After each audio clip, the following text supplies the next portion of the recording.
University of Pennsylvania's CFP, or Call for Papers, website. The link to this website is on our assignment sheet for the CFP task, which also explains what a CFP is and what it's for.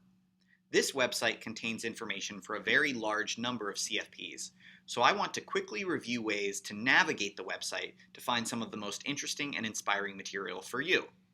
There's a link to an FAQ up in the top right, but that's really more for people who are looking to post CFP information.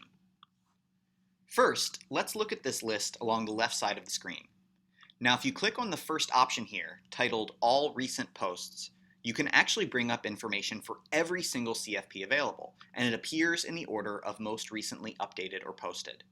This is overwhelming and not a very efficient way to use this resource. But some of the other options in this left-hand column can be a great way to start your search. Some of them refer to periods of literary history, some are divided along thematic or theoretical lines, and still others designate subfields or objects of study in other ways. I'm going to click on this link for Renaissance, since that's my personal area of expertise, and we'll see what comes up. Now, just scrolling through here, you can see postings for a whole number of CFPs that fall under the broad umbrella Renaissance. In the large list form, we're just getting a preview of the entry, so you'll need to click on a specific CFP to get the full information for that opportunity, which we'll see in just a moment. But if I look back up this list, we'll see an updated entry for a conference where they're looking for papers or panels on pop culture responses to the medieval and Renaissance period. I teach a class called Shakespeare's Game of Thrones, so this sounds interesting to me, and I'm going to click it for more information. For this assignment, you don't really need to worry about the CFP deadline near the top of the post. Instead, you would read through the information, and if it's an interesting opportunity, you might jot down the information and decide later if you want to come back for it. Of course, you aren't going to just pick items that come up first or second on the list without making sure there aren't better opportunities further down or in other searches. I could find a long list of CFPs using that left-hand column, but let's take a quick look at the keyword search function at the top of the screen. I want to see what happens when I use the search term Shakespeare to comb through the CFPs. When you enter a term in, the first thing you'll note is that you get bumped out to a Google search, but it's still searching the different places on the UPenn CFP website. And if I were to click on one of the hits, it would bring us back to the original posting. As I could have predicted, Shakespeare brings up a ton of hits. There are many pages of hits.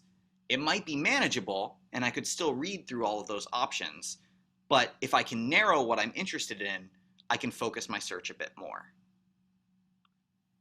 So I want to go back to this CFP search bar, and I'm going to type in Shakespeare and trauma.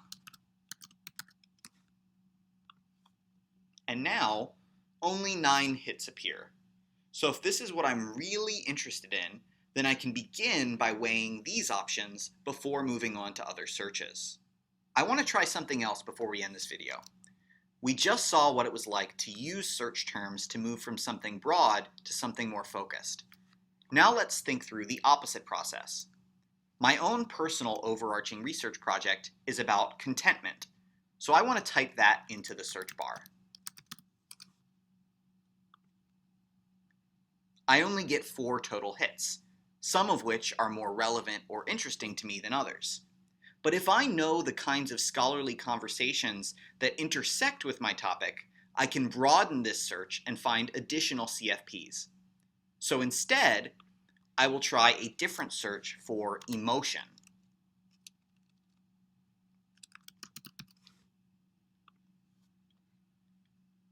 This gives me a much larger number of hits, and I could choose to narrow it from here, or I could just begin looking at the postings.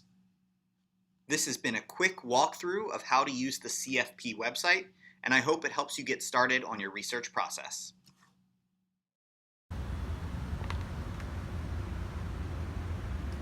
We're not just going to take our first step into senior seminar. We're going to take our first leap. So, come and take the leap of senior seminar research with us, and we'll transform what you're about to do.